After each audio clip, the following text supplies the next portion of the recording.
cash flow quadrant ni guide atanga yereka umuntu wari wese inzira agomba kunyuramo ashingiye ku bice by'abantu bane babaho mu bijyanye no kwinjiza amafaranga. Iyo bavuze cash flow ni uburyo amafaranga yinjira akanasohoka nyine. Buryo cash nziza akanasohoka. Rero yabonye ko abantu barimo ibice bine ushingiye kuri izo cash flow ari byo yise ESBI. Kugira babyumve ndabisobanura neza. ESBI ikintu kiranga umukozi akorera umushahara uhoraho. Sibyo? Ikintu kimumotive no kumva umushahara we wiyongereye na benefits bongera ku mushahara. Ikindi akunda kurangwa byimbitse no gushaka security kuruta freedom. Akazi kanjye karisa cyuwa kontra yanjye ni open ended cyangwa ni ibyo ngibyo adiringa nabyo n'umushahara kungana. Noneho rero urumva nimba ari umushahara uhoraho akaba agomba kuba trading igihe kiwe kuri ntuza kugira ngo bamuhe amafaranga, akaba yishakira security kuruta gushaka freedom. Harimo ikibazo aho ngaho. Ikibi cy'iyo nzira nubwo bitavuze ko umuntu atayiheraho, niyo umuntu aheraho normal kugira abashe kubona amafaranga nyine. Cash flow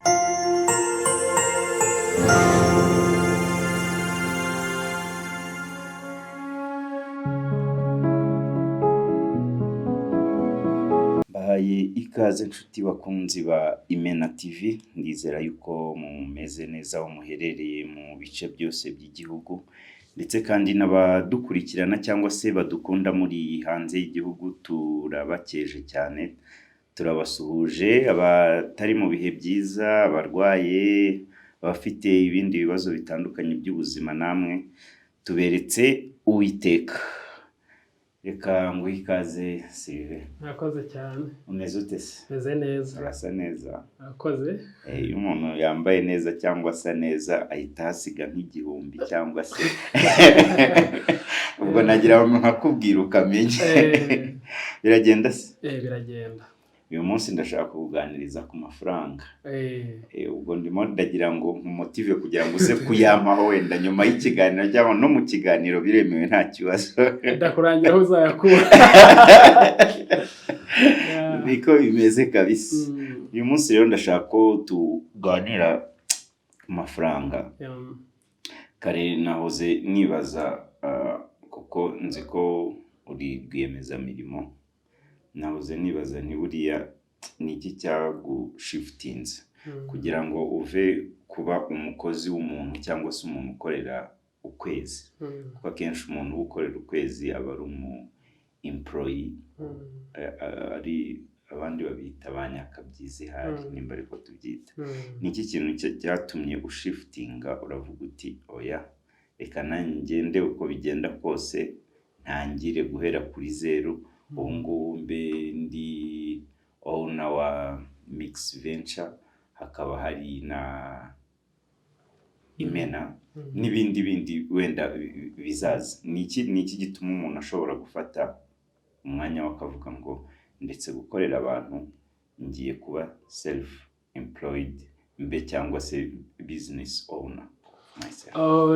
Waba ukeneye ibanga ry'ikoranabuhanga ryakugeza ku bukire bwihuse? Urashaka se guteza imbere ubucuruzi bwawe ukoresheje ikoranabuhanga rigezweho? Mix Venture ni umufatanyabikorwa wawe mu guhindura inzozi zawe zikaba impamo. Muri Mix Venture dukora systeme zifite umwihariko, website na mobile apps byagufasha kuzamura ubucuruzi bwawe. Tukagufasha kandi gukoresha neza imbuga nkoranyambaga no guteza imbere isura yawe kuri internet, byose ku biciro byiza. Muri Mix Venture kandi niho wakura abahanga bagufatira amafoto n'amashusho bikeye, ibyapa n'ibishushanyo bigaragaza ibyo ukora, bigakurura abakiriya, ndetse na documentaire zikoranye ubuhanga n'ubunyamwuga. Tugane kandi niba ukeneye kwimenyekanisha, gusesengura isoko cyangwa se gukoresha ikoranabuhanga ry'ubwenge bukorano AI bikagira uruhare mu iterambere ry'ubucuruzi bwawe. Ibirenze kuri ibyo ngibyo, dufasha kubaka ubunyamwuga, dutanga amahugurwa afasha ikipe yawe gutsinda. Ngaho rero fata icyemezo uze dufatanye guteza imbere ubucuruzi bwawe. Ukeneye ibindi bisobanuro wadusanga kuri website yacu, ukaduhamagara cyangwa ukatwandikira kuri address ubona kuri screen yawe. Excuse me. nagira ngo mbanze gushimira ikiganiro kigiye kuvuga ku mafaranga kubera ko amafaranga usanga ni nk'amaraso niko abantu bagira usanga rimwe na rimwe ari ikibazo gikunda kutugora twese ariko mbanze no na clarifying utuntu tumwe na tumwe nanjye buriya muri Mix Venture ntaza kugushyirisha sindi owner gusa ndi muri bamwe bashobora kuba bafite imigabane yego nta kibazo ntaye nkaba nkuko nawe haba n'undi wese uko haba ariko ikindi nuko jewe gukorera na Mix Venture bimpa kuzuza umuhamagaro wanjye umuhamagaro wanjye ni ukumva uko igihe icyo ari cyo cyose ngize ikintu umenya gishobora gufasha abandi bantu ngomba kukibasangiza uwo ni wo muhamagaro wanjye kandi nkamenya neza ko nakimusobanuriye mu buryo bwumvikana nk'uko nawe nacyumvise harimo na bimwe mu byo mbabwira mba nagiye ngerageza kuri iki kiganiro rero tugiye kwifashisha ibitekerezo dushobora gusanga mu gitabo cyitwa The Cash Flow Quadrant Rich Dad's Guide to Financial Freedom. Nta muntu uba udashaka kugira financial freedom. Iyo tuvuze financial freedom ni ukugira ubwigenge mu bijyanye n'ubukungu. Kumva utagihangayitse uvuga ati noneho nzabaho gute ubona ubukungu ufite buguhagije kuba wabaho ubuzima bwawe bwose. Icyo gitabo rero cyanditswe n'umugabo witwa Robert Kiyosaki uzwi cyane ni umwanditsi w'umuhanga mu bijyanye na finance cyangwa se mu kwigisha financial literacy. Yanditse ikindi gitabo cyitwa Rich Dad Poor Dad. Ibyo bitabo kiwe cya Rich Dad Poor Dad na testinzemo ibintu bibiri yavugaga kandi mbona birakora. Kwiki rero The Cash Flow Quadrant ni guide atanga yereka umuntu uwo ari we wese inzira agomba kunyuramo ashingiye ku bice by'abantu bane babaho mu bijyanye no kwinjiza amafaranga. Iyo bavuze cash flow ni uburyo amafaranga yinjira akanasohoka nyine burya cash nziza akanasohoka.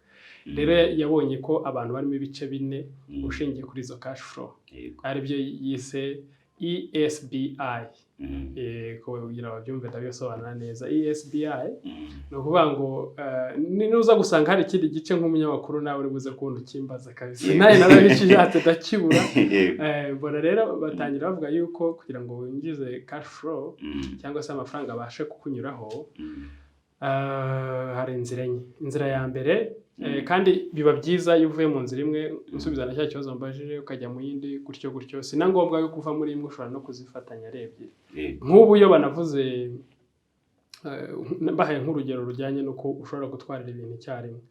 Ubundi muri modo za economy harimo modo ivuga yuko igihugu wenda tubifate impamvu bavuga urugero nk'urwo no kugira ufashe n'abandi. Economy igihugu vuga yuko kigomba kubanza guca muri agrarian phase kubanza ubuhinzi bakihaza mu bijyanye n'ubuhinzi. Noneho barangiza kwihaza mu bijyanye n'ubuhinzi bakabona ibyo basarura birenze ubushobozi bw'ibyo bakonsoma bagahita bavuga ati okay turajya ku yindi phase ya kabiri yo kuvuga ngo tugomba gukora inganda. Bagahita bava muri agrarian phase bagakora industrial phase kugira ngo babashe gukonserva cyangwa kubika mu gihe kirambye umusaruro udapfuye ubusa. Barangiye urumva ni inzira yindi rero bagahita bajya kuri ntuza rero kuri service nyuma yo kubona ko industry zabo zimaze gukora neza zikabika ibintu nabyo ntibabikonsome ngo bimare bahita batangira gutekereza ni gute twabyohereza hanze. Icyo gihe baba bagiye gushiftinga rero bakajya muri service and technology driven economy. Impamvu mvuze yuko rero umuntu uri muri ibyo byiciro turi ugiye gusobanura mu kanya ntazi urwo rugero kugira ngo hataza kugira umuntu ugira urwitwazo rwo kuvuga ngo ndaha sinshobora kujya hariya kubera yuko u Rwanda mu mateka yarwo nyuma ya 1994 nyuma ya jenoside yakorewe abatutsi icyo gihe u Rwanda rwari rwamaze gushyirwa rwaba classified nk'igihugu kitanahari kubera yuko ibintu byose byari bimeze nk'ibi Rwanda rwari rwapfuye. Ariko twe Rwanda y'urebye twahise tujya muri phases zose muri na myaka 31 ishize. No kuvuga ngo service industry irahari ariyo technology ujya ubona turi gushishikariza abantu visit Rwanda baze gusura iyo ni service ni muri industry ya service ariko still bakavuga ati n'ubuhinzi tugendane nabwo ikindi industry made in Rwanda tujyana nabyo uko ari bitatu babitwarira rimwe nta na kimwe bavuze ngo tubanze dufocusinge kuri iki tugende twimuka uko biteganywa ubundi rero ikiza nuko ukora modo yawe yakora neza kuri wowe bitewe na circumstance urimo ntago ari ngombwa ngo ukore ibyo undi yakoze icy'ingenzi nuko byumva niyo mpamvu rero tugiye kuvuga za ESBI tunazisobanura yego icya mbere employee ubwo uransubiza umaze kubisobanura cyangwa se cyangwa igisubizo kiri muri iki gitabo n'ubundi igisubizo kiri muri iki gitabo niyo mpamvu buriya naragushuje nuko ushobora kutabyumvise wambajije ngo ngewe navuyemo ko hariya gutenga ntabwo ari ngombwa ko nanavamo nta nubwo ari na ngombwa ko modo yanjye ariyo bagomba kugenderaho ahubwo wowe bitewe na circumstance urimo iriya scenario y'u Rwanda navuze nimba babyumvise neza ntago rwagiye gukopiya ibintu by'ahandi uvuga ngo none se ngo ku itegeko ryavuga ko tubanza guhinga tukihaza mu by'ubuhinzi tukava mu buhinzi tukagira inganda zimeze neza zuzuye tukava muri ibyo ngibyo tukajya muri service industry ko twabigiriyemo rimwe se kandi iyo modo bagasanga ishobora no kuba yakigishwa ku isi hose bitewe n'iterambere rikurikirana ryagize niyo mpamvu rero natanze igisubizo nk'icyo ngicyo kiri wide kugira ngo buri wese utekereza ataza kugira urwitwaza avuga ngo we yabigenje gutya cyangwa agiye kwigana umuntu runaka hari umugabo w'umuhanga witwa Jim Rohn impamvu Jim Rohn nkunda kumuvuga yari motivation speaker w'umunyamerika ajya yandika n'ibitabo bitandukanye yagiye avuga ibintu byinshi bifasha yego yaravuze ngo don't be a follower be a student learn from this one learn from the other one and make up your own mind sije abantu nibaze bigere kuri basome kira gitabo bumva ibyo navuze barebe n'undi uvuga byiza nawe bamwigireho nibarangiza bakore imitekerereze yabo n'uburyo bwabafasha kurushaho okay reka ubwo duhite tugenda rero muri zino 4 parts za quadrant noneho 4 quadrants nako cash flow quadrants ya mbere ni employee umukozi ikintu kiranga umukozi akorera umushahara uhoraho sibyo ikintu kimumotive no kumva umushahara we wiyongereye na benefits bongera ku mushahara yego ikindi akunda kurangwa byimbitse no gushaka security kuruta freedom yego akazi kanjye karisa cyuwa kontra yanjye ni open ended cyangwa ni ibyo ngibyo adiringa nabyo n'umushahara kungana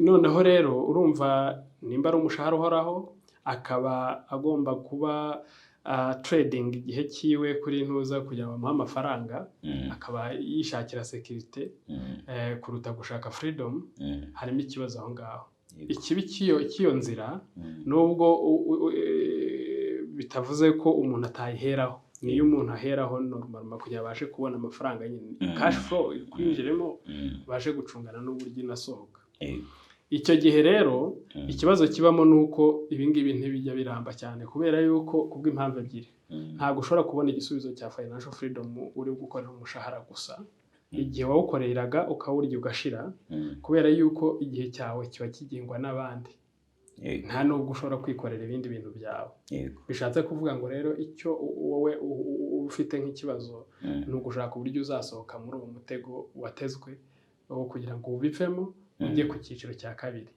icyiciro cya kabiri rero hahita hazaho icyo bita self employed self employed hari ibintu bimuranga nawe we aba yikorera ku giti cye ariko wa wundi w'umunyamushahara wewe aba afitanye kontra n'umuntu cyangwa afitanye kontra n'ikigo runaka cyangwa na institute ya leta yabigenga uwo ni umunyamushahara wabyumvise wumvise n'ibimotive abashaka security ashaka benefits noneho ikibazo kirimo rero nuko umushahara byanze bikunze ugira aho garukira ntabwo wajye ugenda ngo utere hejuru boss wawe niyo yawe yinjije menshi ngo nyongeza buri munsi ngo ko ntago bikunda ikibazo kirimo wacyumvise harimo ikihe kibazo niba wabyumvise neza kugira ngo tujyane harimo ikibazo cyo kubura security oya ahubwo we abashaka security kuruta freedom ahubwo ikibazo kirimo nyirizina nuko adashobora kugera kuri financial freedom nyine kuko nta nubwo ari ashaka nubwo atabizi aba seekinga buri gihe security yo kugira ngo abe nyinshi umushahara munini kumuha ikonje z'igihe kirekire kumuha travel trip cyangwa kuruhuka retreat n'ibindi nk'ibyo yego rero aba bakoresha yo babona bafite natara babasha kubafasha kugira ngo babashe kugumeza bishimiye muri iyo mujyo ku buryo batazareka boss wabo ahubwo gahora ashaka kuboneza umushahara baryohereza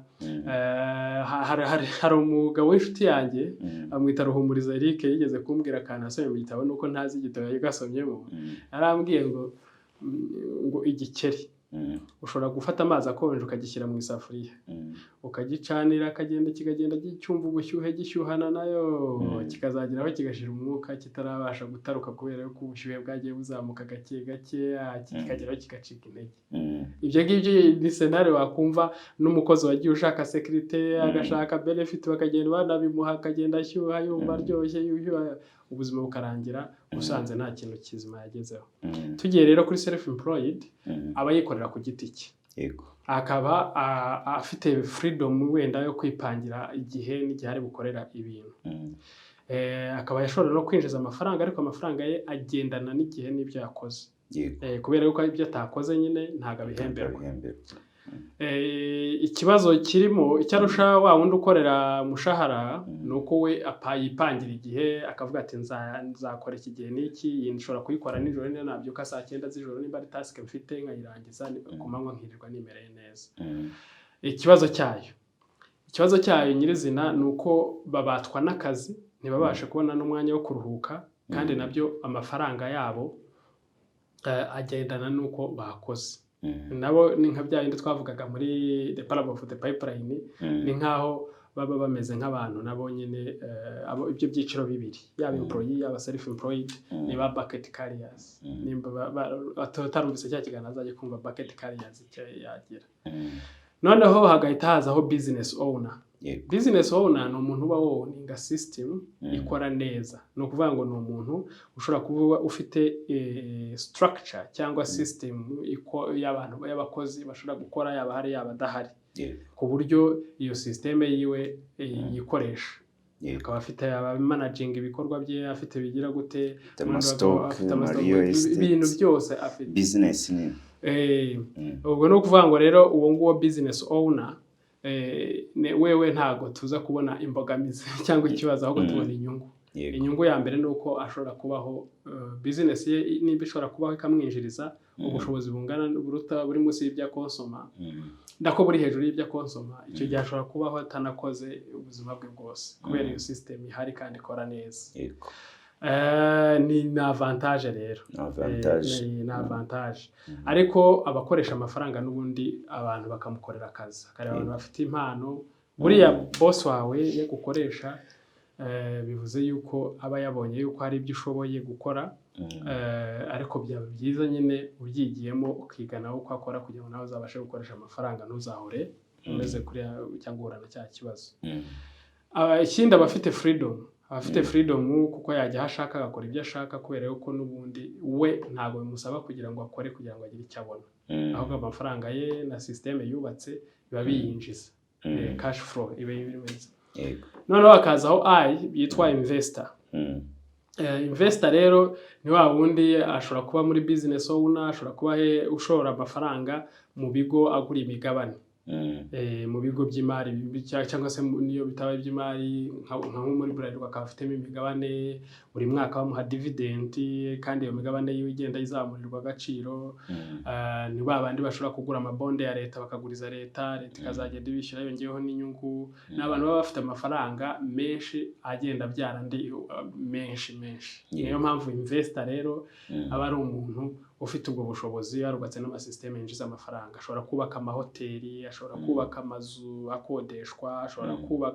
kugura imigabane mu bigo by'imari n'imigabane ariko icyo nashaka kwigisha rero abantu badukurikiranye noneho ngo ubone ukumbaza nabanje gusobanura ni ibintu bibiri by'ingenzi nashaka kubigisha ikintu cya mbere no kubanza kumenya yuko hari inzira yo kuva hamwe ujya ahandi twebwe rwose turanabiteganya kuzajya dufasha abantu kugira ngo tubanze twumve status bariho noneho tugere tubafasha tubabwira ati wava aha ukajya aha wava aha ukajya aha ngaha ukagenda ubigenza gutyo. Ikintu cya mbere ni uko security aba yizeye wa munyamushahara ntayihaba kuko boss wawe abonye ukurusha ubushobozi cyangwa se abonye utakibasha kubyara umusaruro bitewe n'akazi ukora nimba gasaba imbaraga gasaba n'ibitekerezo ukaba ufite ibitekerezo uko ukura ugenda ugira ibitekerezo unasobanukirwa ariko imbaraga zigabanuka ntago rero nimba hariho kubalansinga akabaho trade off y'uwo muntu w'umuboss ntazabura kukwirukana ngo nuko wagize ibitekerezo byinshi azashaka umuntu ufite ibitekerezo bijyanye n'imbaraga zisabwa kugira ngo abashe kuzuza izo nshingano. Abahanga bo banavuga yuko hari igihe umuntu ushatse umukozi wamugeranya n'ukuntu barya shikirete utangira wumva iryohereye warangiza nyiri kuyigura yashira mu buryo akayijugunya. Bishatse kuvuga ngo rero ubwo buryo ufitiye boss wawe nta muntu turi kugumura ku kazi kiwe abashoboye gutanga inama bitewe nuko tubyumva ari igihe tuba tubyumva nabi ubwo nabo bazajya babigenzura barebe niba babyumva neza ubundi bafata icyemezo nyine ntawe dushaka kusunika cyane. Noneho rero wakabaye ugifite uburyohe nawe kwiryohera ugashaka uburyo uca muri ziriya nzira ugatangira ushobora kuba ukorera umushahara ugatangira kwikorera mu gihe ubonye akanya ukemera kuruha mbere kugira ngo uzaruhuke nyuma. Biri no muri gitabo cya Rich Dad Poor Dad. Icya kabiri ari nacyo nyine nashaka kuvuga ni ukuvuga ngo ibyo byiciro byose nta muntu udashobora kubinyuramo ngo abigeremo afite ubwo bushake nta n'umwe ubaho kabisa. Kiba gisigaye ni ukugufasha tukumva kesa yawe ubundi tukagufasha nyine. Reka mbere kuri icyo wenda aricyo mpita nkubariza uravuze ngo nta muntu ushobora ku nzira ya kabiri nyine ntabwo ushobora we kubigeraho ubikuye mu bushake bwawe ahubwo bisaba yuko umuntu ashobora kuba yakwegera undi akamufasha. None ubwo nko mu buzima busanzwe nkumvise neza banza ari byo uvuze waruvuze ngo ku nama ya mbere uvuze rero ku nama ya kabiri uravuga ngo ibyo ngibyo byo ntabwo umuntu abikora bivuye mu bushake bwe. Oya banza ubwo n'icyo ndabyishe ubwo ni ikosa nkoze nimba ariko mvuze nari mvuze ngo ufite ubwo bushake ahubwo nta n'umwe utashobora kuva mu cyiciro kimwe ngo ajye mu kindi. Icy'ingenzi ni ukugira ubwo bushake. None rero mu buzima busanzwe ni izihe challenges abantu bashobora kuba bafacinga mu gihe bari kugerageza kuba bava kuri first step ya employee twabonye n'iya kabiri ahubwo bajya kuri B na investor. Uko ugenda ugera hejuru niko bigenda bikorohera kujya ahandi kubera yuko uba ubona inyungu zaho kandi wanamaze kubona ko ibintu bishoboka.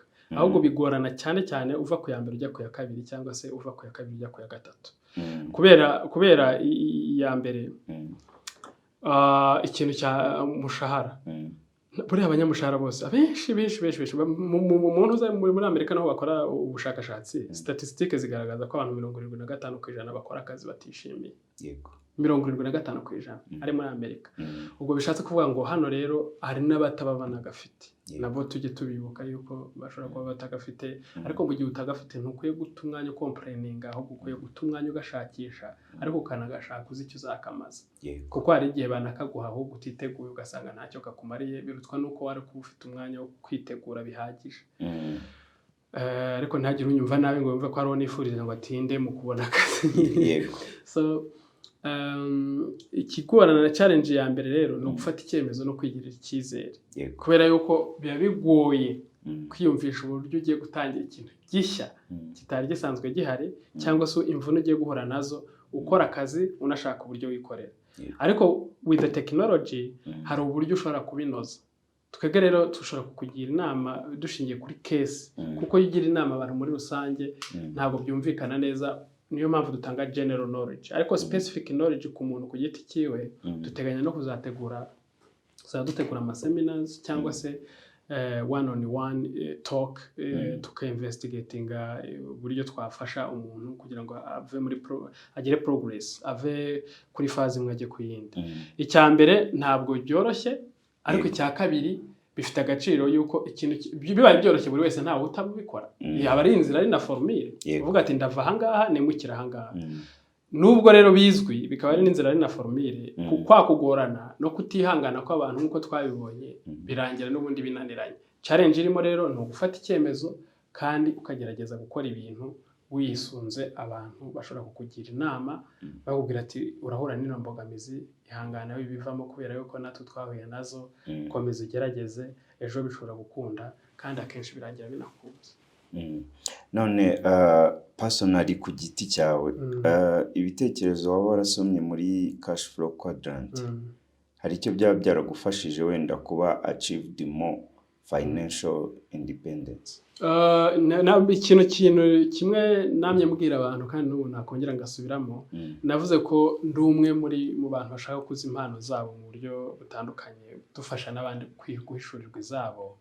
Ntabwo navuga ngo namaze kugira wenda financial freedom ariko ndi muri progress nzi ko ari inzira abantu banyuramo as long as utagize wenda tuvuge amahirwe yo kubasha gusanga hari system yubatse wenda ukajyamo gafitinga cyangwa ikakurejectinga cyangwa se ukanayisenya.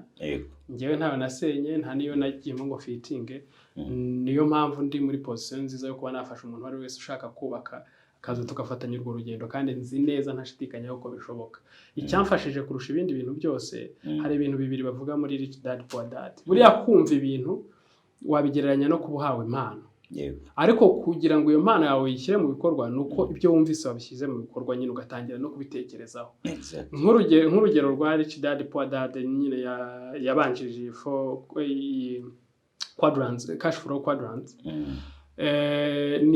naho bavuga yuko ugomba kureka amafaranga akagukorera. Ngiye nkora umushahara nagerageje gukora investment nifashishije cash nari mfite nsabye n'inguzanyo ntoya nari mfite ubushobozi bwo kwishyura ndaje nkora investment mvuga nti ndebe ko amafaranga yankorera. Urumva icyo gihe ugiye ukagura nk'ikibanza n'urugero ushobora kukigura amafaranga makeya nyuma y'imyaka 5 cyangwa 6 ukakigurisha amafaranga ikubye inshuro 5 cyangwa inshuro 4 byarashobokaga icyo gihe. Noneho icyo gihe ubufasha bwabumenye ku kibanza ntago ujya kuhicara ujye kibwira kibanza gomeza ukure wongera amafaranga wapi wayahashyize urategereza ubona capital gain. Icyo gihe rero wagiye wishyura gake banki na yaba yandi warongeyeho birangira wenda mu myaka 2 wamaze kwishyura cya kibanza wakegukanye. Bishatse kuvuga ngo isomo warikuye hehe na motivation nukureka amafaranga akagukorera ukavuga ati wayashyira hari ibyo byose ashobora kunkorera. Nubwo tuzabategurira isomo ariko ry'ibinzire zirindwi zigaragara muri ntuza muri Richest Man in Babylon. Irindi somo nakuyemo ni isomo rijyanye na muri Rich Dad Poor Dad kugira ngo nkumvishe yuko ibitabo bikora uburyo ushobora kugura ikibanza cyangwa se kugura ahantu udafite amafaranga ahagura. Tuvuga n'urugero wowe ubonye ahantu wenda ni imari sibyo kandi ufite ubushobozi bw'uko ubundi ubushobozi bw'umuntu ushobora kubupimira ku cyizere banki ishobora kumugirira. Banki niba ishobora kukugira icyizere ikagutiza amafaranga runaka babigize. Jewe nshobora kubona imari n'urugero nkabona imari ishobora kuba yakunguka nkabona wenda guze miliyoni 20 cyangwa se 15 nkaba nifite miliyoni zanjye 2. Muri icyo gitabo bakubwira yuko ushobora kugenda akagirana amasezerano n'uwo muntu ukamubwira ati mve rero ngiye kuguha miliyoni 2 mu kwezi ngewe nyuma y'ukwezi nzaba namaze kugusubiza amafaranga naguhaye balance y'amafaranga asigaye nimba ntarayaguha uzakigurisha yagire usigarane mu wenda 500 cyangwa se bitewe nuko mwumvikanye cyangwa se unsubiza yanjye. Uwo muntu kenshi yabara agasanga ako kanyiri kumwungura wenda 500 cyangwa miliyoni mu kwezi kumwe aremera agategereza ariko wowe kuko ubugiye gukora investment zategereza imyaka ku buryo bishobora kuzamikuba iyo bibaze neza usanga wungutse. Icyo gihe rero icyo gitekerezo nta muntu acyumvanye nta muntu wakimbwiye nacyumvise muri Rich Dad Poor Dad ko ushobora kugura ikintu nta mafaranga ufite bitewe n'icyizere ugiriwe n'amasezerano. We anavuga we yarabigiyemo byari real estate yashobora kuza akakubwira ati ntiza amafaranga miliyoni wenda cyangwa se $100 akagenda akagura nka asset yarangiza akayigurisha wenda nka nyuma y'ukwezi akaba yigurishije ibihumbi wenda yaramaze kubera bafite amakuru bafite n'abantu uza n'abantu zabiwe abakomisiyoneri yizeye atari babandi babapacapaca kuko abahemba neza kuko nibo maso yiwe yarangiza nyuma y'ukwezi bya $100 bamuhaye akabonamo $150 akaguhereza $110 akabungutse $140. Ni ibyo byose rero ni ibitekerezo bigenda biza. None tugana ku musozo w'ikiganiro cyacu uretse ko kino cyari n'isomo cyane kurusha uko kiba ikiganiro kuko hari bimwe nanjye dukoraho ngira ngo ngire icyo nigira muri wowe tuba turimo turaganira. None tugana ku musozo ni nk'iki cyangwa se ni inama wahereza abantu ubankuraje wenda kuva muri tradition wenda kuva mu mitekerereze bari bafite bijyanye n'imikorere yabo y'akazi ku buryo umuntu ashobora gutekereza biri big akavuga ati nimba nakoreraga ahantu maze nk'imyaka 5 ese muri turiya dukeya na savinze ngewe sinakurikiza zino 4 quadrant nkagenda nkabyigiraho wenda nkajya kuri S nkakukuzanya nayo kugera igihe nzajya kuri B no kuri investor. Nakoze cyane, cyo ni ikibazo cyiza cyane naho numva twanasoreza. Ngarutse kuri cya kibazo gatoya warumbajije, iyi 4 quadrant ikwereka yuko ari inzira. Byanze bikunze nimba wari uhembwa umushahara mwinshi cyane wikizera yuko ubwo buzima bwawe bugomba kugarukira aho ngaho. Hari n'ubundi buryo ushobora kungukamo cyane birushijeho. Impamvu baguhemba menshi nuko ubumenyi bwawe bufite agaciro kenshi. Bishatse kuvuga ngo ubwo bumenyi bwawe ubashije kubujyana no hanze ushobora kuba bwagukubira amafaranga menshi kandi bukaguha ka freedom. Cyangwa se ukakomeza ugakorera ayo amafaranga menshi ariko ukanateganya n'uburyo ugomba kuzajya ugira gute uzajya uteganya kwikorera kuko ubu byaroroshye with the technology. Ushobora gukora portfolio website yawe igaragaza ibyo ushoboye n'ibyo ukora ukorera uwo mu boss wawe, ntibaza ko atakubuza ugatangira kugenda ubyubaka wamenyerana n'abantu ariko n'aya mafaranga menshi uhembwa ugerageza gukora na investment kugira ngo ushobora kuba wakubaka ubushobozi bwa gutunga kugira ngo shifting uvuyemo aha ngaha ugiye kuzajya wikorera uzabashe kwikorera neza nta stress ufite, uzi yuko ibyo washoye bishobora kugutunga mu gihe runaka mu gihe uri kubaka ibindi ujyana muri za step. Numva rero inama nagira abantu aka kanya ni kare nigeze tuganira nigeze kukubaza ikibazo reka nikubaza mu kanya nagira ngo numve ko wenda nko film ibyo natekerezaga nk'ubu ngufasha akaboko nkakujyana nkakwereka wenda tubijye ku bintu abantu bazi tujye ku kibanza narangiza nkakwereka ikibanza nkakubwira n'iki kibanza kigure $2,000,000 uzifite nyuma y'imyaka 5 ukakigurisha miliyoni wenda tuvuge 8 cyangwa 10 sibyo igifite agaciro ari ya mafaranga ya $2,000,000 zawe nanjye wagufasha akaboko nkakajya kukwereka aho gigura bibamo icyo gitekerezo ni iki ntekereza ko ikiri important ni uwamfasha akaboko kajya kunyereka ikiri important cya gitekerezo wa muntu yaguhaye ukanakira mu bikorwa. Icya mbere kirahita kikwereka ko ibintu bishoboka, icya kabiri kirakwereka yuko investment ishoboka uhereye kuri $2,000,000 amafaranga akikuba ubwo buryo. No kuvuga ngo rero no mu buzima busanzwe hari igihe tuvuga ushobora kugufasha ukubaka system n'urugero kubera ko wamaze kubyiga ushobora kugufasha ukubaka portfolio website yawe na online presence. Icyo gihe igitekerezo cyanjye gishobora kugira agaciro kurusha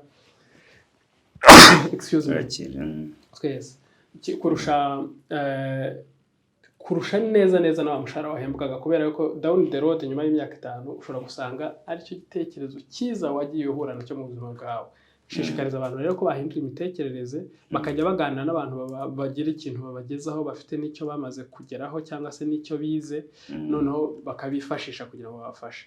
Tunateganya kuzatanga gahunda ya mentorship na coaching ubwo tuzabisora wenda tuzabibwira abantu. Reka ngushimire cyane kubw'ikiganiro kitari gitoya kandi gifite impact ku mena zacu n'abandi bazifuza kuba nkazo kubera ko tuba twifuza yuko wenda bitagarukira kuba dukurikira gusa ahubwo bazajya babisangiza abandi kuko twebwe turi hano kugira ngo dutange education ku bintu bitandukanye. Ubwo rero reka ngushimire ubwo wenda mu biganiro byacu bizaza nibwo uzagenda winforma abantu ku bijyanye wenda nayo mahugurwa cyangwa se training ku byabagirira akamaro. Ubwo rero reka ducumbikire hano ikiganiro cyacu cy'uyu munsi tubashishikariza yuko nimba ari ubwa mbere usuye Imena TV wakora subscribe ndetse ugakora na share na comment niba umaze kureba kino kiganiro kumva nimba hari ibyo twakongeramo cyangwa se hari ibyo twagabanyamo cyangwa se wanagikunda tukaba twaguhereza source yawe ushobora gukura ubumenyi burenze kuri ibi ngibi tubaha. Kamabwire ngo Uwiteka abagirire neza, dushimire cyane na Mutuzo ubu uri kuri tekinike. Umunsi umwe tuzamufata ku ngufu ze n'abantu bamubone hari.